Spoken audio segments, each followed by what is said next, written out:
In the small, picturesque town of Cedar Grove, Christmas was always a time of joy and unity, but for Simone and her son Elijah, this holiday season would bring unexpected challenges. When 12-year-old Elijah was denied entry to Santa's grotto without explanation, a moment of disappointment turned into a spark for change. What began as a quiet act of standing up for her son unraveled long-hidden family ties and ignited a movement to reshape the community's understanding of inclusivity, love, and belonging.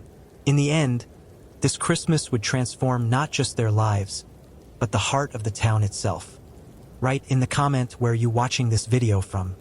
The holiday season was in full swing in Cedar Grove, a picturesque small town known for its quaint traditions and community spirit. Wreaths adorned the streetlights, garlands draped across storefronts, and the centerpiece of the town square was the annual Santa's Grotto, a sprawling, enchanting structure brought to life with twinkling lights, festive music, and a promise of holiday cheer. For most of the town's residents, it was the pinnacle of the Christmas season. 12-year-old Elijah Booker stood with his mother, Simone, at the edge of the bustling square. Dressed in a red puffer jacket and a knitted hat that his grandmother had made, Elijah's chocolate brown eyes sparkled with anticipation. He clutched a carefully written letter to Santa, a tradition that he and his late father had begun when Elijah was a toddler. "Mom, it looks amazing," Elijah said, his voice tinged with awe as he gazed at the grotto. Simone smiled down at him, brushing a stray curl away from her face. "It does, doesn't it? You've been talking about this all week. Let's get in line before it gets too long." The line to Santa's grotto wound around the square, families chatting and children giggling as they waited their turn. Elijah practically bounced on his toes as they took their place at the end of the line. The air smelled of roasted chestnuts and cinnamon, a perfect backdrop to the magic of the season. As they inched closer to the entrance, Elijah's excitement grew. He rehearsed in his head what he would say to Santa, imagining the jolly man's response. This year, Elijah's wish wasn't for toys or gadgets, but something deeply personal. A wish to bring joy back to his mother's eyes after a difficult year. Finally, they were just a few feet from the entrance. The two elves guarding the door, dressed in vibrant green costumes, glanced at each family before welcoming them inside. When it was Simone and Elijah's turn, one of the elves, a wiry man with a sharp gaze, stepped in front of them, his cheerful expression fading. "Sorry," the elf said, his tone flat. "We're at capacity for now. Come back later." Simone frowned, her brows knitting together. "Capacity? We've been in line for almost an hour." The elf shrugged, his gaze briefly flicking to Elijah before returning to Simone. "Rules are rules, ma'am." Elijah's excitement dimmed, confusion spreading across his face. He turned to his mother, searching for an explanation. Simone's lips pressed into a thin line, and she stepped forward. "That family just went in," she said, gesturing toward a family of 4 who had entered moments ago. "Why are we being turned away?" The elf's demeanor hardened. "I don't make the rules. Now, please step aside." Simone opened her mouth to argue further, but something in the elf's dismissive tone made her pause. She glanced around, noticing that the other families waiting nearby were staring, some with sympathy, others with awkward avoidance.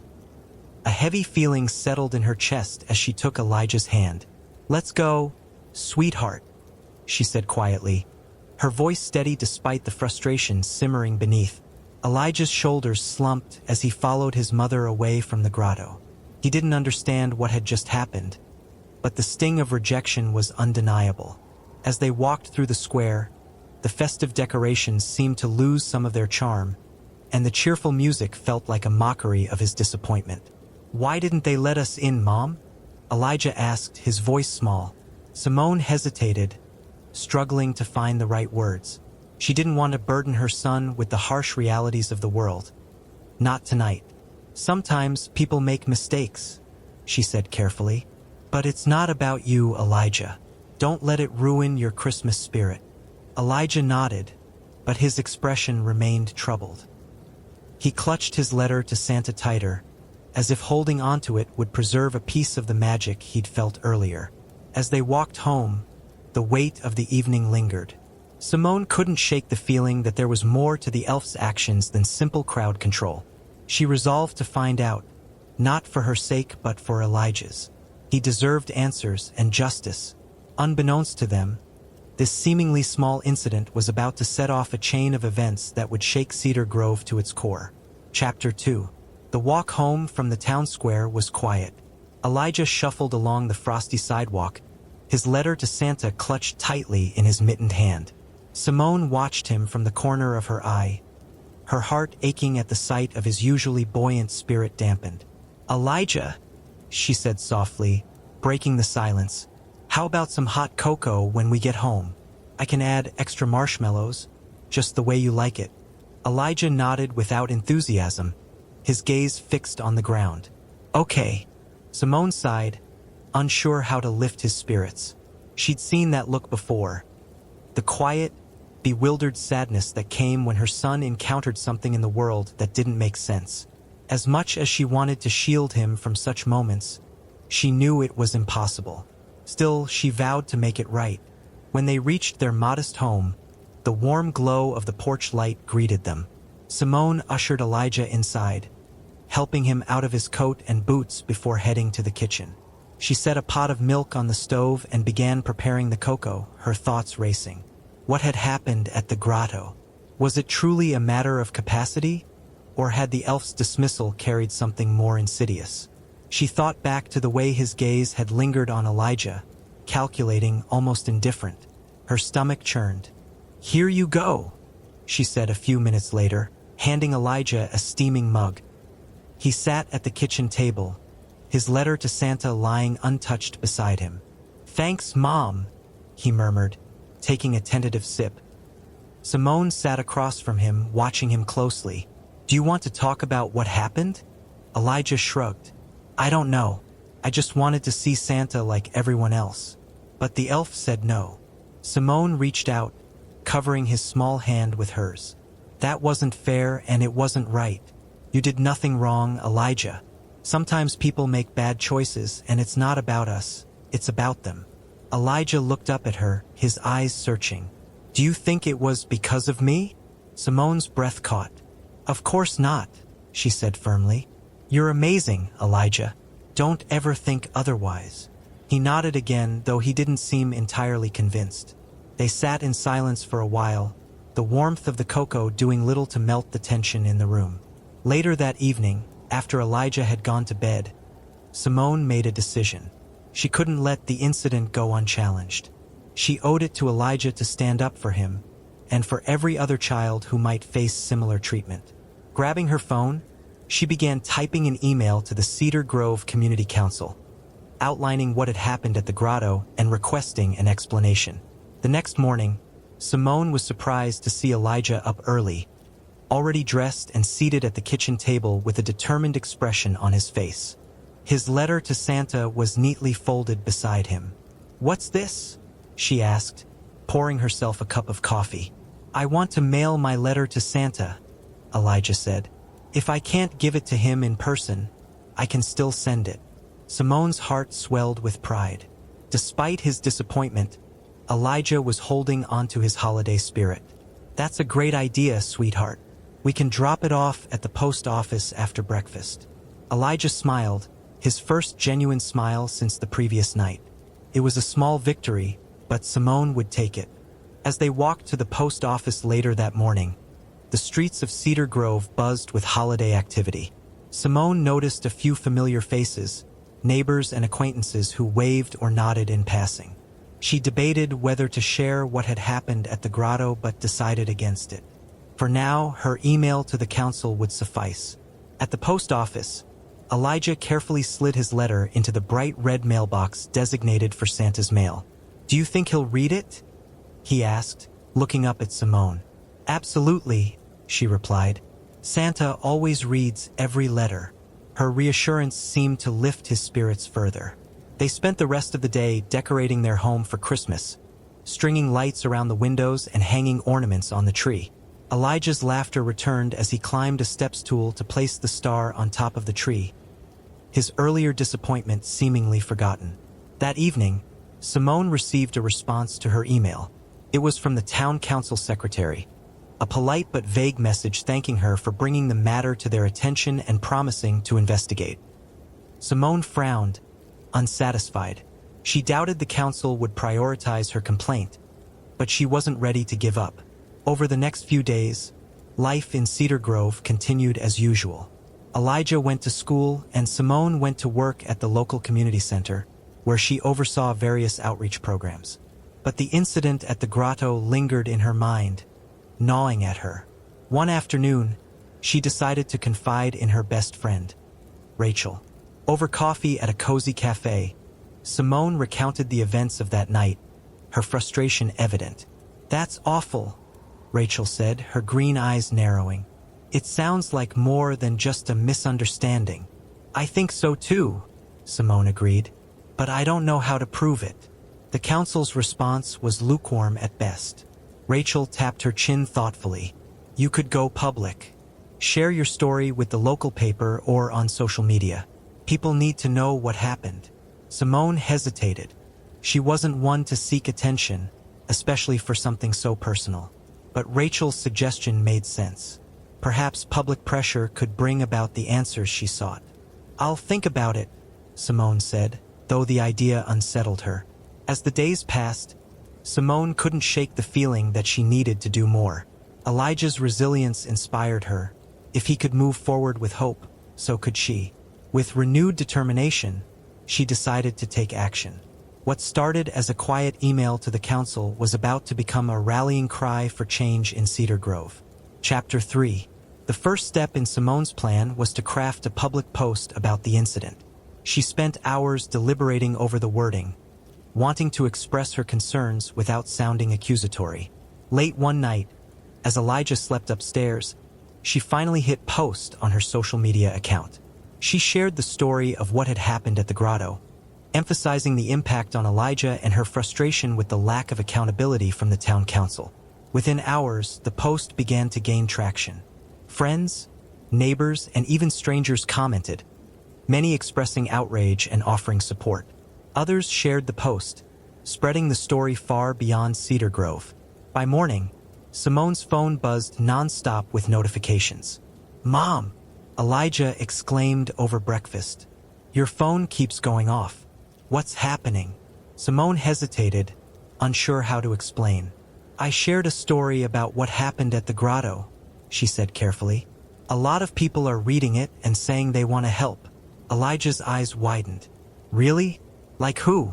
"Just people from around town," Simone replied with a smile. "They think it wasn't fair either." Elijah nodded, seeming to accept her answer.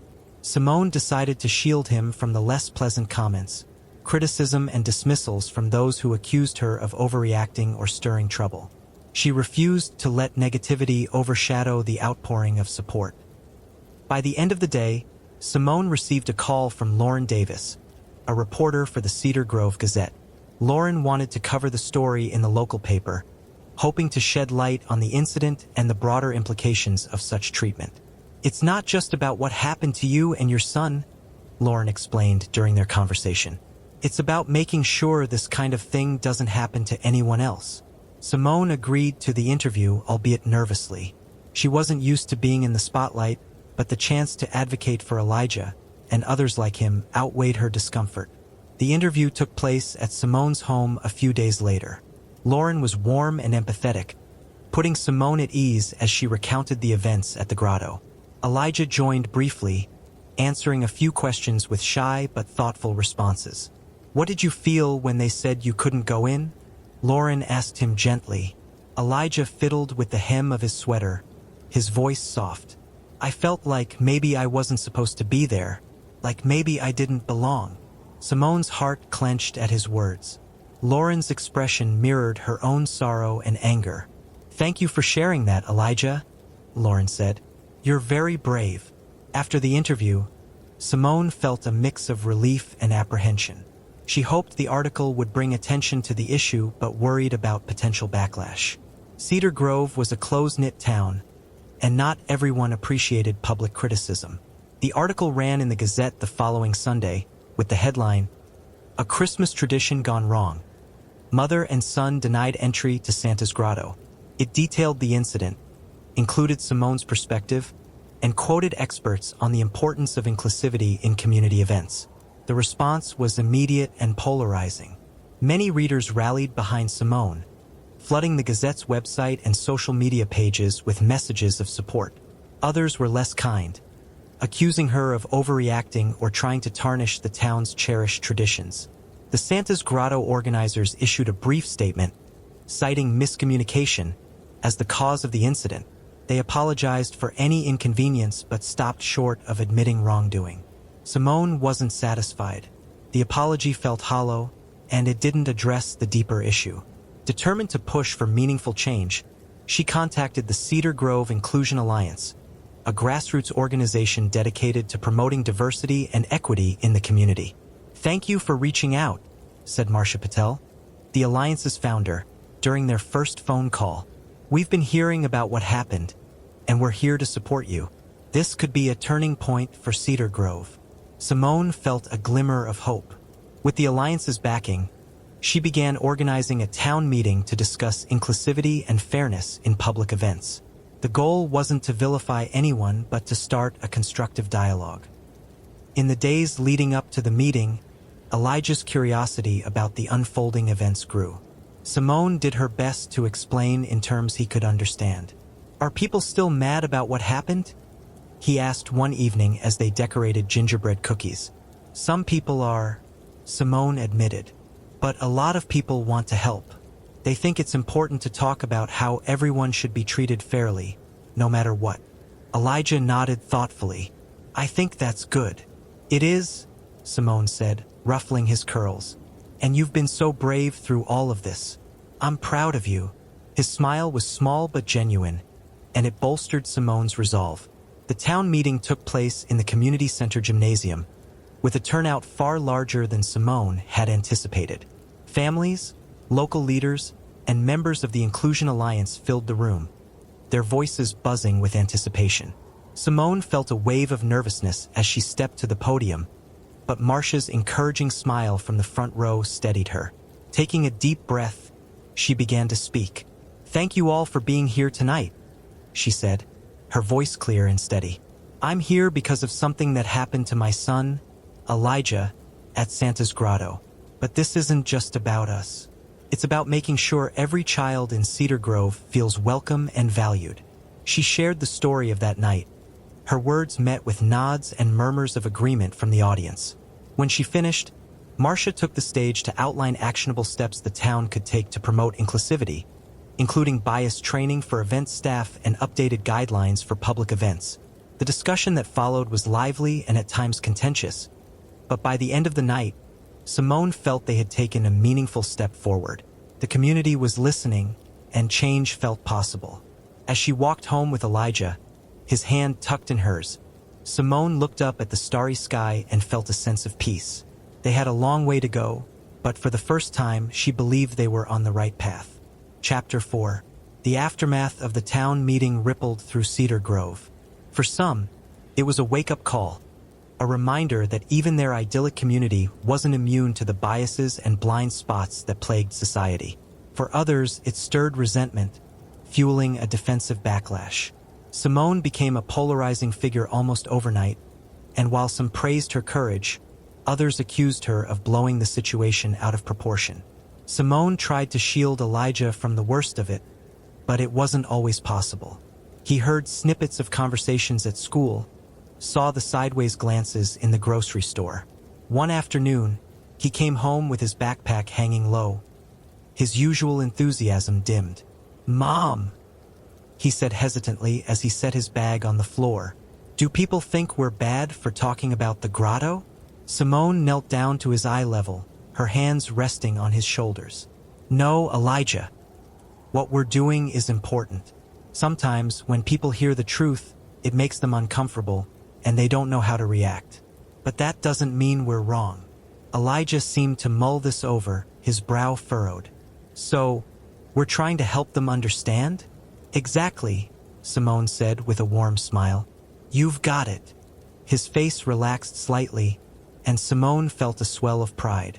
She knew this experience was shaping him in ways she couldn't yet predict, but she hoped it would teach him resilience and the value of standing up for what was right. The week after the meeting, the Inclusion Alliance hosted a follow-up event in the park. Billed as a holiday unity celebration, it aimed to bring the community together through food, music, and conversations about inclusivity. Simone volunteered to help, determined to keep the momentum going. Elijah tagged along, helping her set up tables and hang decorations. As they worked, several people stopped to introduce themselves or offer words of encouragement. "I saw your article in the Gazette," said a woman named Carmen, who ran a local bakery. "Thank you for speaking out. It needed to be said." Simone smiled, grateful for the support. "Thank you. It means a lot to hear that." The event began in the early afternoon, and families trickled in steadily.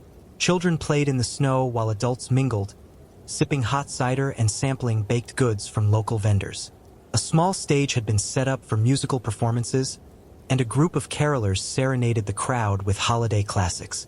Elijah was running around with a group of kids his age when Simone noticed Marcia approaching, her expression tinged with excitement. "Simone, I've got some news," Marcia said, pulling her aside.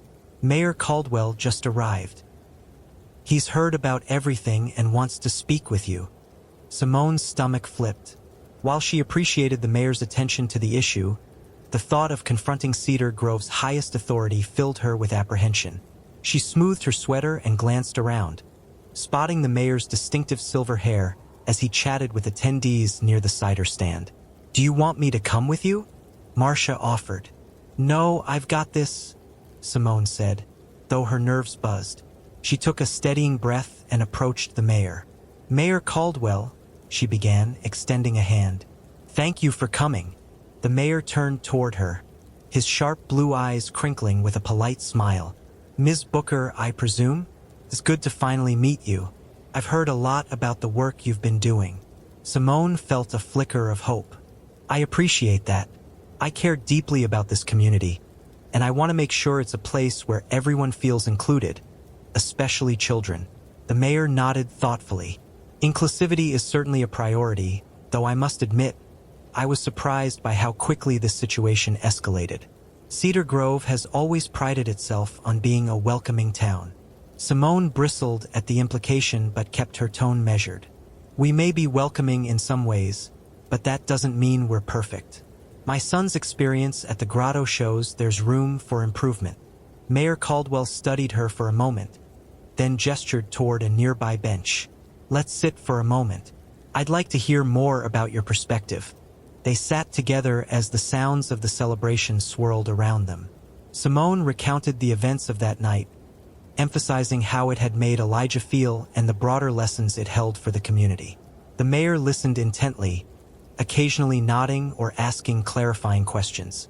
When she finished, he leaned back, his expression contemplative.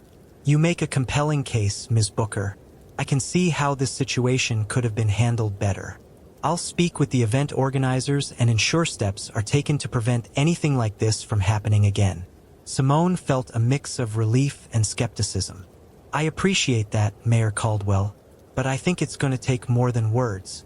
We need concrete actions, policies, training, and accountability." The mayor smiled faintly. "You're not one to back down, are you?"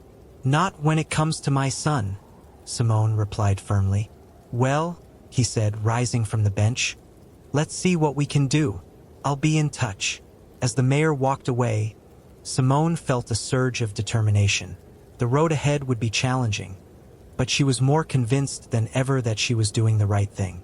That evening, after the celebration wound down and the crowd dispersed, Simone and Elijah walked home together under a sky dusted with stars.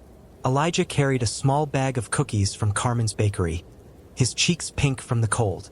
"Did you have fun today?" Simone asked, glancing down at him. "Yeah," Elijah said with a grin. "I made a new friend, and he said he liked my sweater." Simone laughed softly. "Well, it is a pretty cool sweater."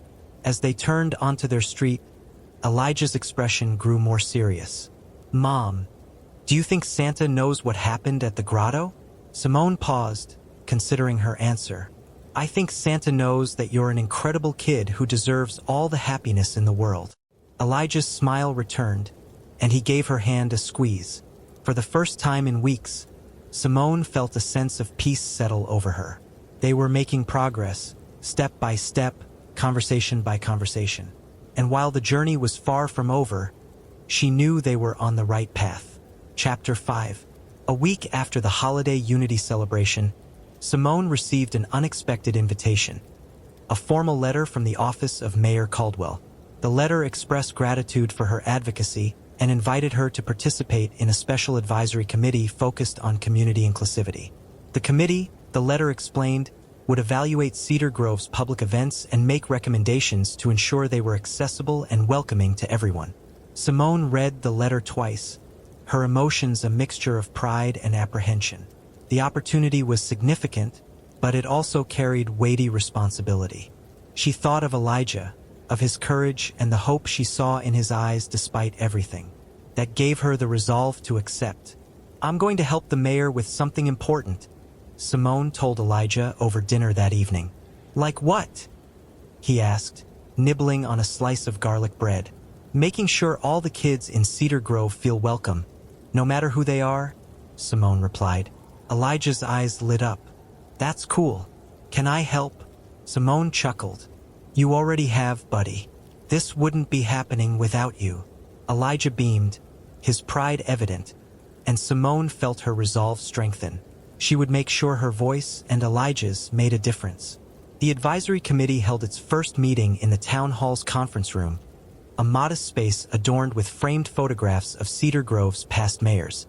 Simone entered nervously, her hands clutching a notebook, but she found comfort in the familiar faces of Marcia Patel and a few other members of the Inclusion Alliance, who had also been invited to join the committee. Mayor Caldwell arrived promptly, his demeanor as polished as ever. He opened the meeting with a brief speech about the importance of fostering inclusivity in Cedar Grove, acknowledging the events at the Grotto as a wake-up call. "While Cedar Grove has a proud tradition of community engagement," he said, "we must also recognize that our traditions should evolve to reflect the values of respect and inclusion. That's why you're all here today, to help us move forward together." As the meeting progressed, the committee brainstormed ideas for improving town events. Simone proposed creating a set of inclusivity guidelines for event staff, which received enthusiastic support. Marcia suggested conducting community surveys to gather input on what residents wanted to see in future events. Another member proposed hosting cultural education workshops to raise awareness among town leaders and volunteers. The meeting ended with a sense of optimism. Simone walked home that evening with a spring in her step, hopeful that the committee's work would lead to meaningful change. Meanwhile, Elijah's days had taken on a more positive tone. At school, he found himself the subject of quiet admiration from some classmates who had heard about the incident and his role in bringing attention to it. One afternoon, a boy named Mateo approached him during lunch. "Hey, Elijah," Mateo said, sliding onto the bench beside him. "I saw you in the newspaper. My mom said what you and your mom are doing is really cool." Elijah blinked, surprised. "Thanks. Do you want to play soccer after school? We're getting a game together at the park." Elijah hesitated for only a moment before nodding. "Sure." As the weeks passed, Elijah's social circle expanded, and he grew more confident. His resilience inspired Simone, who often marveled at how her son had turned a painful experience into an opportunity for growth. The advisory committee's work gained momentum. Over the next month, they drafted a comprehensive inclusivity plan for the town's events, which included training for staff, clearer protocols for handling complaints, and a renewed emphasis on diversity in holiday traditions. The plan was presented at a town council meeting, where Simone and Marcia spoke passionately about its importance. The council voted unanimously to adopt the plan, a decision that drew applause from the audience. Simone felt a swell of pride as she looked out at the crowd, spotting Elijah sitting in the front row, his face glowing with pride. "Good job, Mom," he whispered as she returned to her seat. Simone squeezed his hand, her heart full. As Christmas approached, the town's mood shifted. The controversy surrounding the grotto began to fade, replaced by excitement for the new changes. The event organizers had embraced the inclusivity plan, hiring a more diverse staff and implementing new guidelines to ensure a welcoming atmosphere. Simone received a call from one of the organizers, inviting her and Elijah to a special pre-opening tour of the revamped grotto. She hesitated at first, wary of reopening old wounds, but ultimately decided it was an opportunity to see the progress they had made. On the evening of the tour, Simone and Elijah arrived at the grotto, which had been transformed into a winter wonderland. The staff greeted them warmly, and one of the organizers, a kind-faced woman named Linda, walked them through the space, explaining the changes. "We've trained our team to focus on making every visitor feel valued," Linda said, "and we're prioritizing sensitivity in how we handle concerns." As they approached Santa's chair, Elijah's eyes widened. The man in the suit was different this year, a black Santa with a broad smile and a voice that boomed with warmth. "Ho, ho, ho! Welcome, Elijah," Santa said, extending his arms. Elijah grinned, his earlier hesitations melting away. He climbed onto Santa's lap and began chatting excitedly, his list of wishes spilling out. Simone watched from a distance, her heart swelling with pride and gratitude. The journey had been long and challenging, but it had led to this moment, a moment where Elijah's joy shone brighter than any Christmas light. As they walked home that night, snow falling softly around them, Elijah looked up at Simone. "Mom, this was the best Christmas ever." Simone smiled, her heart full. "I think so too, sweetheart." Chapter 6. The buzz of the holiday season was alive and well in Cedar Grove, but this year, it carried a new energy. The changes implemented at Santa's Grotto had sparked conversations throughout the town, leading many to reevaluate their assumptions about inclusivity and community. For Simone, the season had become a whirlwind of meetings, interviews, and a growing sense of accomplishment. Elijah, meanwhile, was thriving. The incident at the grotto, which had initially left him hurt and confused, was now a distant memory replaced by new friendships and a deeper sense of pride in his community. One evening, after Simone tucked Elijah into bed, her phone buzzed with an unexpected call. The name on the screen made her pause. Louise Caldwell, Mayor Caldwell's daughter and the mother of his grandson, Nathan. Simone answered with a mix of curiosity and trepidation. "Hello, Louise," she said cautiously. "Hi, Simone," Louise replied, her tone warm but slightly hesitant. "I hope I'm not disturbing you. I wanted to thank you for everything you've done for the community this season. My son, Nathan, has been talking non-stop about how much he enjoyed the new Santa's Grotto." Simone blinked in surprise. "That's so kind of you to say. I'm glad he enjoyed it." Louise hesitated, then continued. "There's something I've been meaning to share with you. I wasn't sure if it was my place, but after seeing how you've handled everything, I feel like you should know." Simone's curiosity deepened. "I'm listening," Louise sighed. "The night you and Elijah were turned away from the grotto, my father, the mayor, was there with Nathan. They had just finished their visit when I arrived to pick Nathan up. When I heard about what happened later, I asked him if he had seen you. He said he did, and that he recognized Elijah." Simone's breath caught. "Recognized Elijah? What do you mean?" "Simone," Louise said gently, "Elijah's grandfather is Mayor Caldwell." The words hung in the air, almost surreal. Simone's mind raced as she tried to process what Louise was saying. She thought back to her late husband, David, who had grown up in Cedar Grove but had never spoken much about his family. They had drifted apart when David was young, and Simone had assumed that chapter of his life was long closed. "Are you saying?" Simone began, her voice trembling. "David's father is Mayor Caldwell?" "Yes," Louise confirmed. "I've known for years, but I respected David's decision to keep his distance. When Nathan met Elijah at school recently, I recognized your last name and started piecing things together." Simone felt a rush of emotions. Shock, anger, and a strange sense of vindication. "Why didn't he say anything?" "I don't think he knew what to say," Louise admitted. "My father's always been complicated when it comes to family. But after the incident, I think he felt guilty. He just didn't know how to address it." Simone sat down, her hands trembling. This revelation reframed everything. Mayor Caldwell's reserved demeanor, his interest in the advisory committee, even his decision to attend the holiday unity celebration. Was his involvement driven by guilt rather than genuine commitment to change? "Simone, I hope this doesn't come as too much of a shock," Louise said gently. "But I thought you deserved to know. And if you'd like, I'd be happy to arrange a meeting between you and my father. It might give you both some closure." Simone's thoughts swirled. Part of her wanted answers, wanted to confront the mayor and demand an explanation. But another part of her felt protective, not just of herself but of Elijah. She didn't want him caught in the middle of a family dynamic he hadn't even known existed. "I'll need some time to think about it," Simone said finally. "But thank you for telling me." "Of course," Louise replied. "Take all the time you need. And, Simone, thank you again for everything you've done for Cedar Grove. It's truly inspiring." After the call ended, Simone sat in silence, the weight of the revelation settling over her. Her thoughts drifted to Elijah, peacefully asleep upstairs. How would he feel about this? Would it bring him a sense of belonging, or just more confusion? The next day, Simone couldn't shake the conversation from her mind. As she walked Elijah to school, she studied him, wondering how much to share. "Mom, is something wrong?" Elijah asked, noticing her distracted expression. Simone hesitated. She didn't want to keep secrets, but she also didn't want to overwhelm him.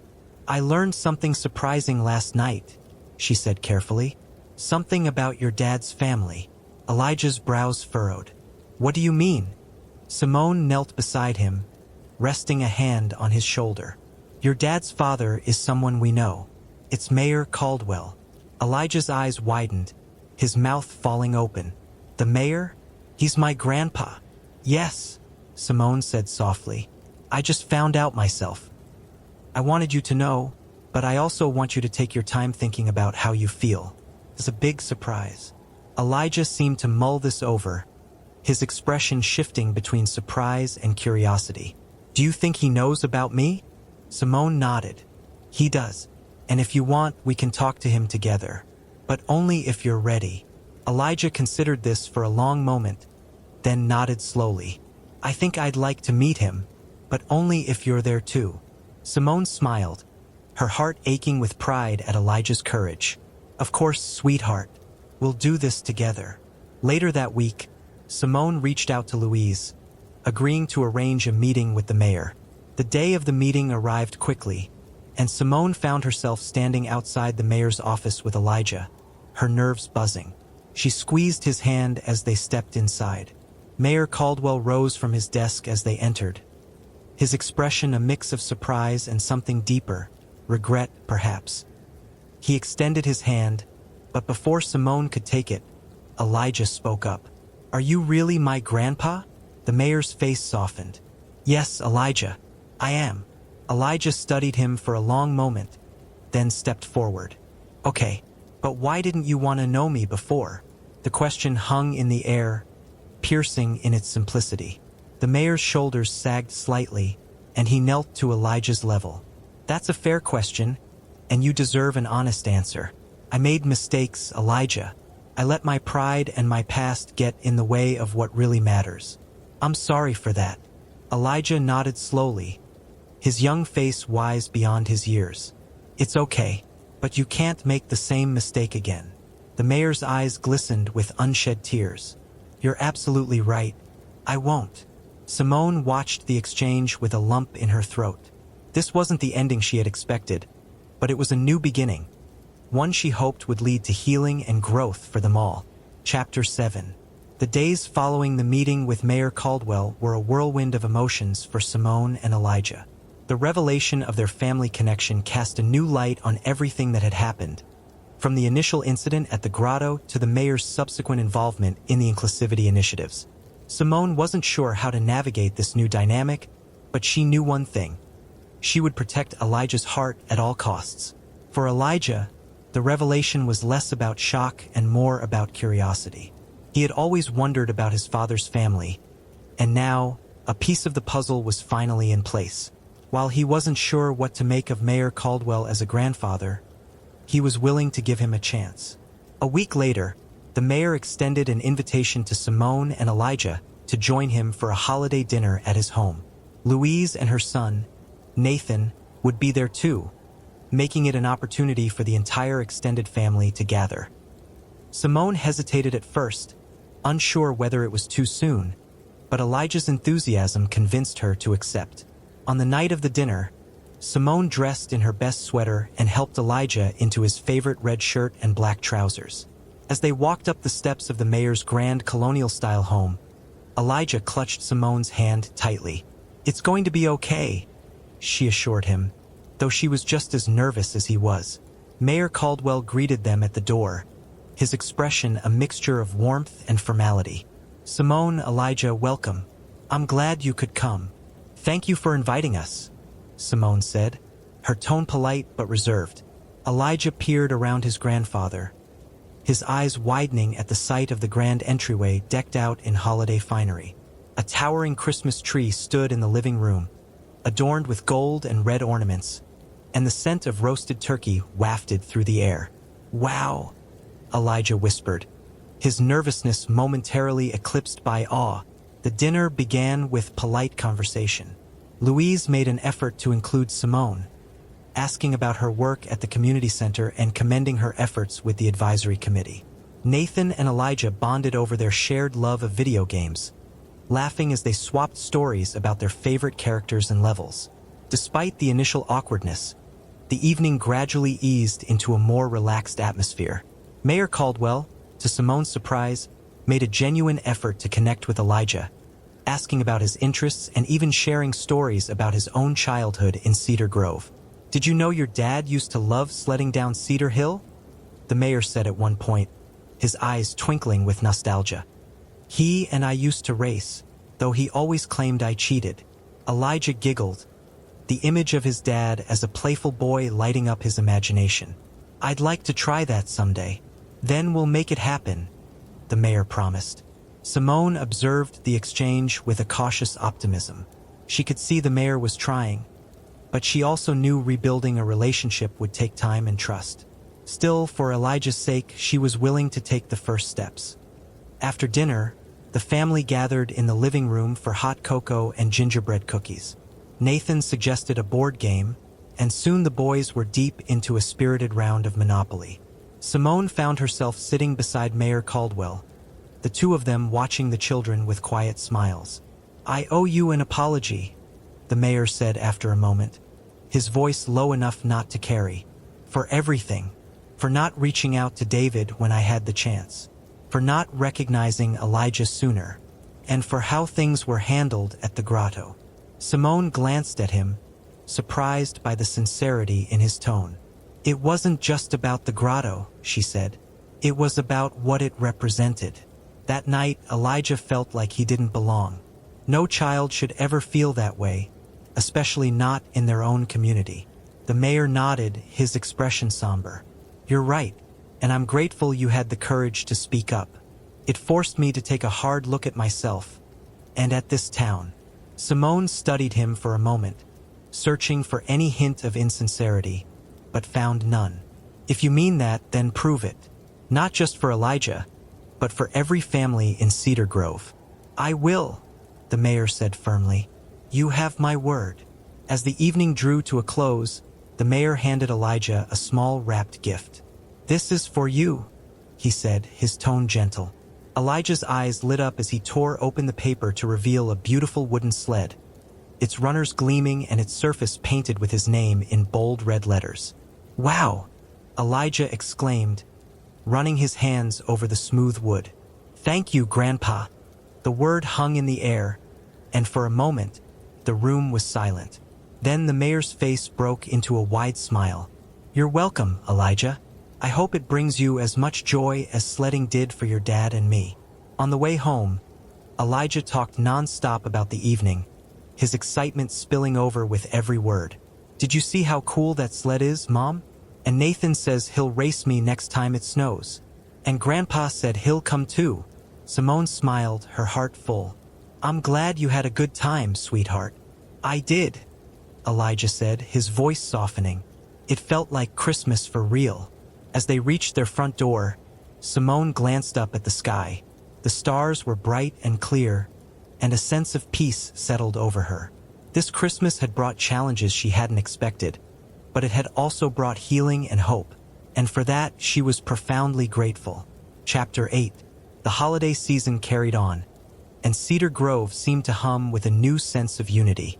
The changes at the grotto had inspired broader conversations throughout the town, not just about inclusivity, but about ensuring every member of the community felt valued. For Simone and Elijah, the season brought a mix of new experiences and unexpected connections. Simone remained cautious about her interactions with Mayor Caldwell. While she appreciated his growing efforts to bond with Elijah, the scars of David's estranged relationship with his father lingered in her mind. Still, the joy she saw on Elijah's face every time he spoke about his grandpa made it impossible for her to remain entirely skeptical. One frosty morning, a fresh layer of snow blanketed Cedar Grove, transforming the town into a winter wonderland. Elijah burst into Simone's room, excitement radiating from him. "Mom, it's snowing. Can we go sledding today? Grandpa said we'd go down Cedar Hill together." Simone groggily sat up, rubbing her eyes. "It's barely sunrise, Elijah. Can I have coffee first?" Elijah laughed and ran off to get dressed, leaving Simone shaking her head with a smile. Despite her reservations, she had to admit she was grateful Elijah had this chance to connect with a part of his family he had never known.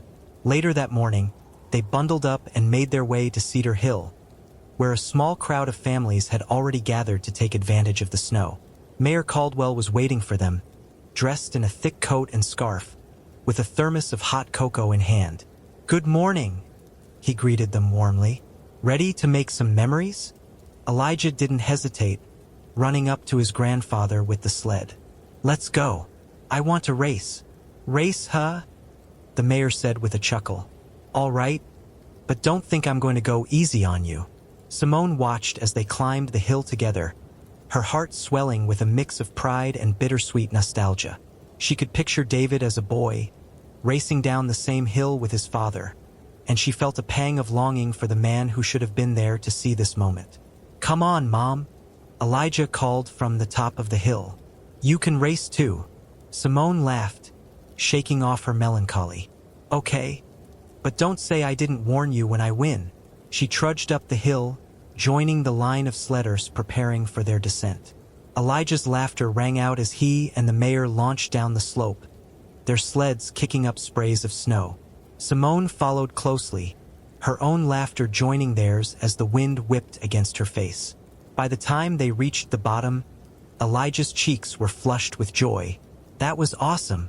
Can we do it again?" "As many times as you want," the mayor replied, his smile genuine. That afternoon, the three of them warmed up with hot cocoa at the mayor's house. Elijah chattered non-stop about his sledding adventures, his energy contagious. "Grandpa, did you ever race Dad down Cedar Hill?" he asked between sips. The mayor nodded, his expression softening. "All the time. Your dad was fearless. He always wanted to go faster, no matter how steep the hill." Elijah grinned. "I'm just like him, huh?" "You are," the mayor said, his voice tinged with emotion. "You remind me of him in so many ways." Simone watched the exchange quietly, her heart aching with a mix of sadness and gratitude.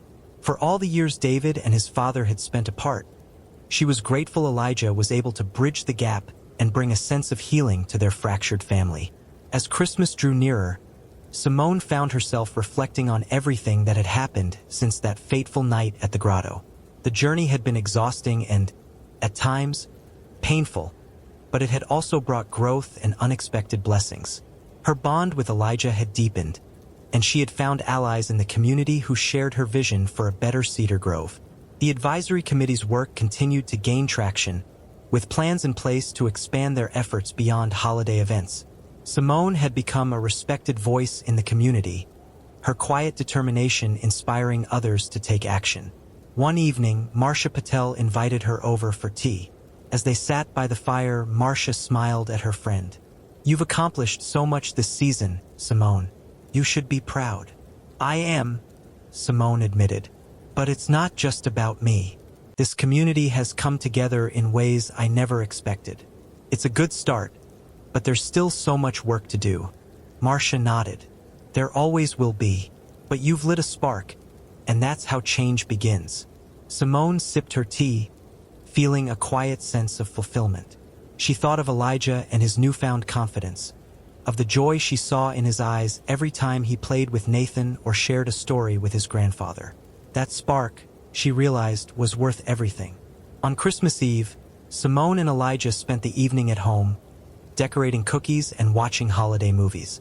The house was filled with the scent of cinnamon and pine, and the soft glow of the Christmas tree lights cast a warm ambience over the room. As Elijah hung the last ornament on the tree, he turned to Simone with a thoughtful expression. "Mom, this has been the best Christmas ever." "Why's that?" Simone asked, smiling. "Because we're not just us anymore," Elijah said. "We have Grandpa and Nathan now. It feels bigger." Simone pulled him into a hug, her heart swelling with emotion. "It is bigger, sweetheart, and it's only going to keep growing." That night, as Elijah drifted off to sleep, Simone sat by the tree, watching the lights twinkle softly.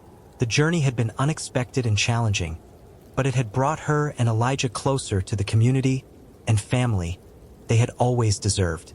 Outside, snow began to fall, blanketing Cedar Grove in a peaceful hush. For the first time in a long time, Simone felt a sense of hope for the future.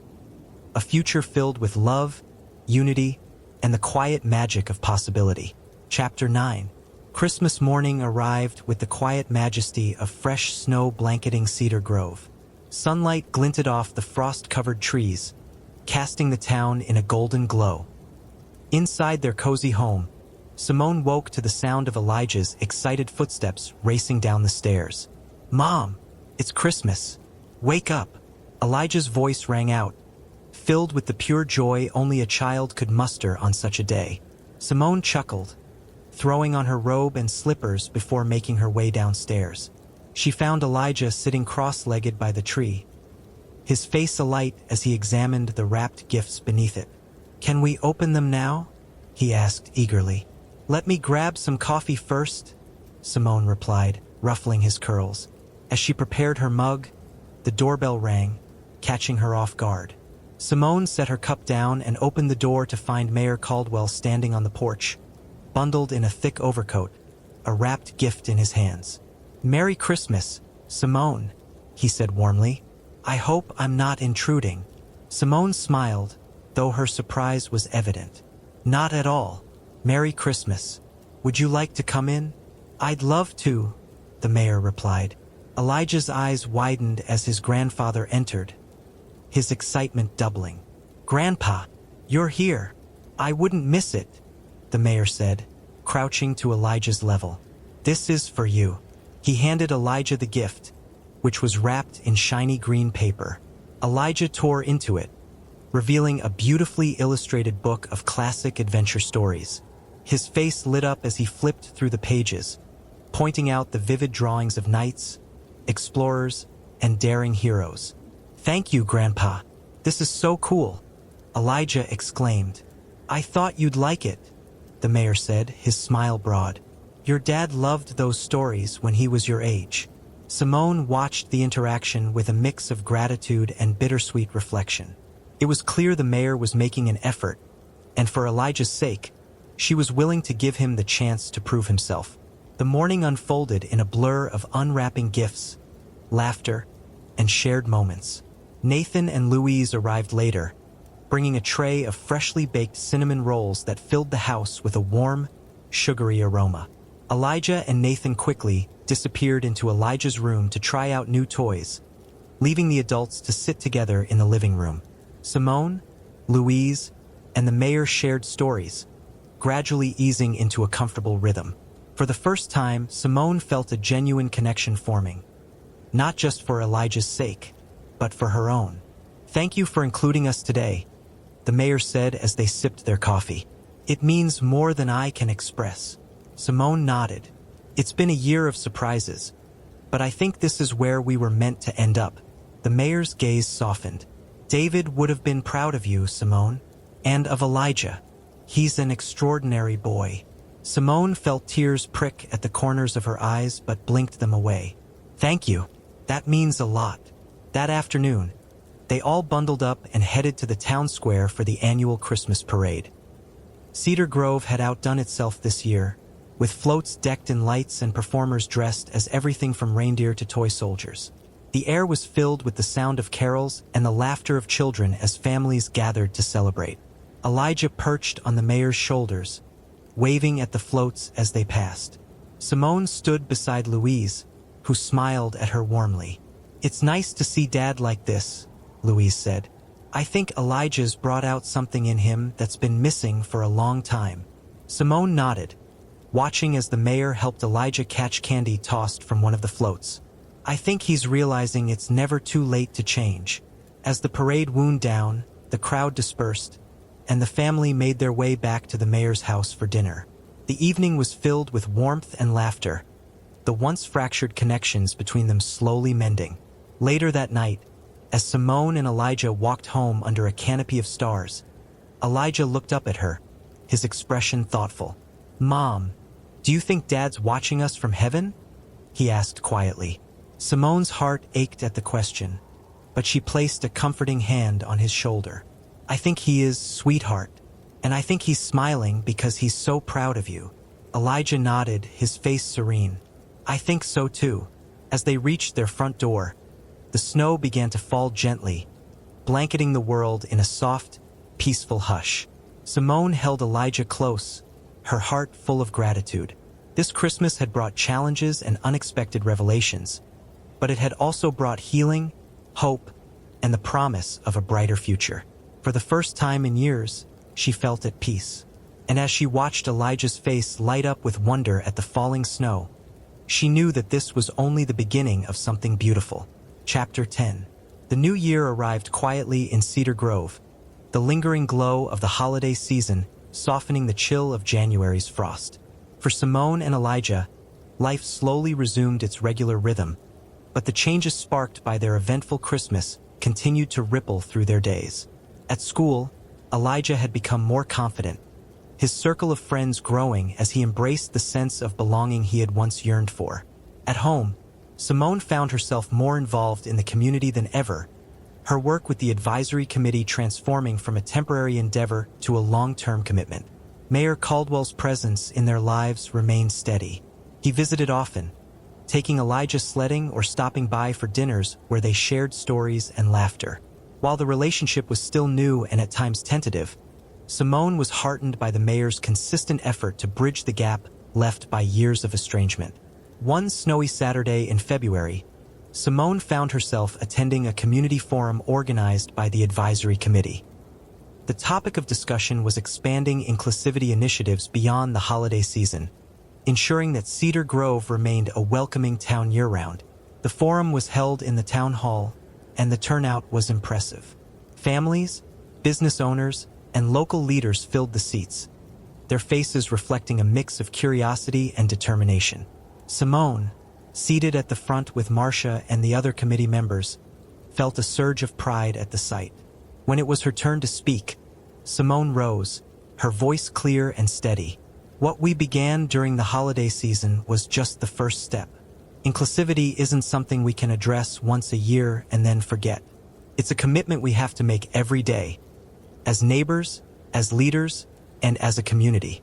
Her words were met with applause, and as she returned to her seat, Marcia leaned over and whispered, "You're a natural at this." Simone smiled, though she still felt a flicker of disbelief at how far she'd come. The shy woman who had once hesitated to share her voice was now leading conversations that were reshaping the fabric of Cedar Grove. That evening, Simone and Elijah joined the mayor and Louise for dinner at their home. It had become a monthly tradition, one that both she and Elijah had come to cherish. As they sat around the table, Elijah animatedly recounted a science project he was working on at school, his hands gesturing wildly as he described his experiment. "That sounds amazing," the mayor said, his smile broad. "You'll have to show me when it's finished." "I will," Elijah promised, Maybe you can help me with the next one? Absolutely, the mayor replied. I'd be honored. After dinner, Nathan and Elijah disappeared into the den to play video games, their laughter echoing through the house. Simone and Louise lingered at the table, chatting over cups of tea, while the mayor excused himself to retrieve something from his study. When he returned, he held a small, weathered photo album in his hands. He placed it gently on the table, opening it to reveal a collection of old photographs.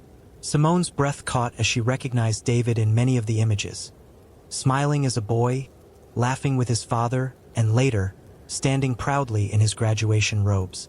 I thought Elijah might like to see these someday, the mayor said softly, and I wanted you to have them too.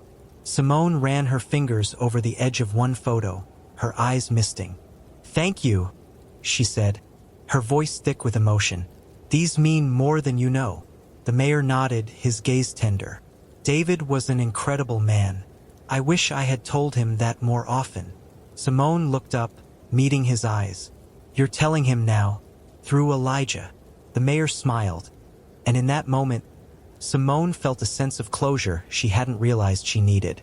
As winter melted into spring, the changes in Cedar Grove became more evident. New programs were introduced at the community center, celebrating the diverse backgrounds of the town's residents. Businesses displayed signs reading, "Everyone welcome," a small but significant gesture that reflected the town's evolving mindset. For Simone, these changes were a source of quiet pride. She continued to work closely with the advisory committee, balancing her responsibilities there with her job and her role as Elijah's mother.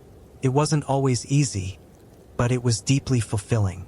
Elijah thrived in the new environment, his world expanding with each passing day. He excelled in school, deepened his friendships, and embraced his relationship with his grandfather and cousin. He had come to see himself not just as a part of his immediate family, but as an integral member of a community that valued him for who he was. One evening, as Simone and Elijah sat on the porch watching the sunset, Elijah turned to her with a thoughtful expression. Mom, do you think Dad would be happy with how things are now? He asked. Simone smiled, pulling him close. I think he'd be more than happy, Elijah. He'd be proud of you, of how brave and kind and strong you are. And he'd be proud of the way we've built something special together. Elijah leaned against her, his gaze fixed on the horizon. I think so too. As the sun dipped below the trees, casting the world in shades of gold and pink, Simone felt a deep sense of peace. The journey she and Elijah had embarked on, one that began with pain and uncertainty, had led them to a place of love, hope, and belonging. For Simone, that was the true meaning of family and community. And as she held her son close, she knew their story was just beginning. Together, they would continue to grow, to heal, and to shine, lighting the way for others in their community to do the same.